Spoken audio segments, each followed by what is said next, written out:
Hi, it's Mike with AskTractorBike.com. This is Kenny, and Kenny is Executive Vice President of the dealership where I used to work.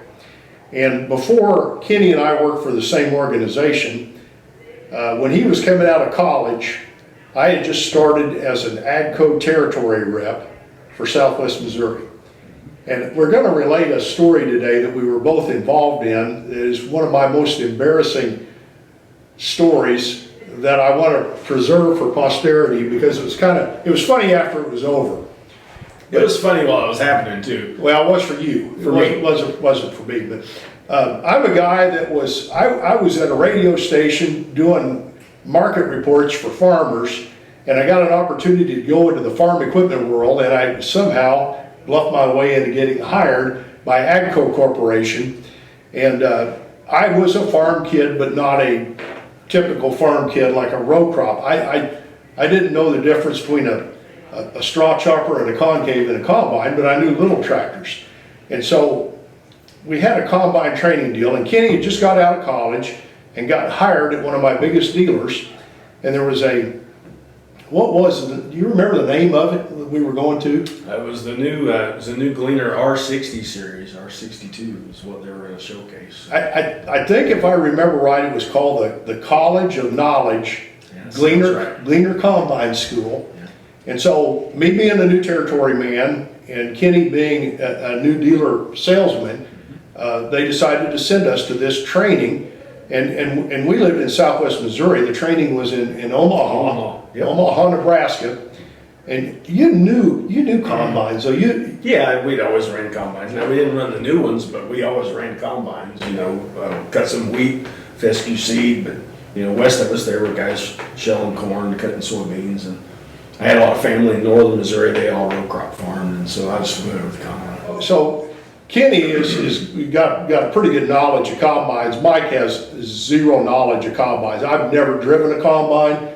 Didn't exactly know how they worked. I hate to admit that, but that's true. So I'm going to this College of Knowledge, and it was a pretty intense 2-day deal, and we got quite a bit of training. Yeah, it was good. What do you remember much about? Now they had a lot of training about the new R series combines, and we got to play with them. They look like enormous, phenomenal machines. Today they would be a toy compared with what's being sold today. But yeah, it was good training. But it was being a country kid. The biggest part of it was just being 6 hours from home and getting to eat a good steak every night. Yeah, and they fed us well. So I'm in my company vehicle, and I'm a little stressed out because in the car is not only Kenny, but my boss Curt, and the guy that hired me for AGCO. And so I'm wanting to impress him. He doesn't know me. He's just hired me. I think I've been at this job maybe 3 weeks, and so we're driving to Nebraska. It's me driving, my boss in the front seat, and Kenny in the back seat. And so we go to the meeting, and we're on our way home. Ready to come home. And this is where the story gets kind of interesting. Yeah. What do you remember about when you knew something was? So it seemed like we were just about the state line, and we're just driving along, having a conversation, talking about the training we've had and the people we've met. And, lot of back and forth going on. Yeah, I mean, Curt was imparting. He had a captive audience of 2 young men with young families, and he was imparting all kinds of wisdom to us. And we're just riding along, and Mike just starts to act kind of funny, and Kurt's riding in shotgun up front, and I'm in the back seat, and Mike's, he's kind of looking out the window, and he starts to lean up, and he's got his hands on the steering wheel. He's kind of draped over the steering wheel. Yeah. And I come to find out later, I'm pretty sure he was praying while he was up there. He leaned back, and it was really paying attention to any billboard that we got close to. He was reading the fine print and everything else, and I'm not paying.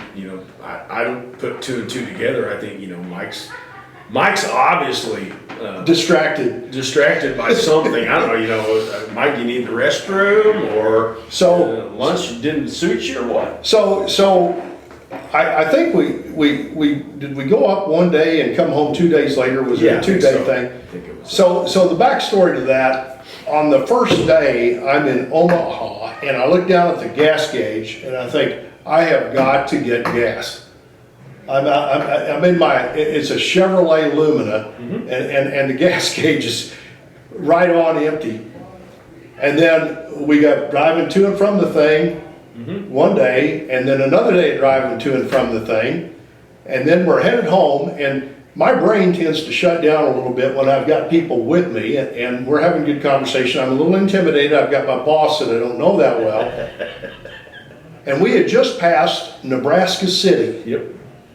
And we were headed off into that void on I-29 between Nebraska City and St. Joe, and it dawned on me, I don't have any gas in this car. And I looked down at the fuel gauge, and of course, back in those days, fuel gauges weren't wildly accurate. No. But I didn't have any gas. Thankfully. Yeah. It also didn't say how many miles to empty. No, we didn't have any of that technology. That's probably a good thing.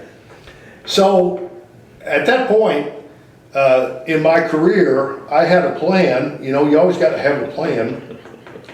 And my plan was that when the car ran out of fuel in the middle of nowhere, I was going to get out of the car, hand the keys to my boss, and just take off running across a wheat field.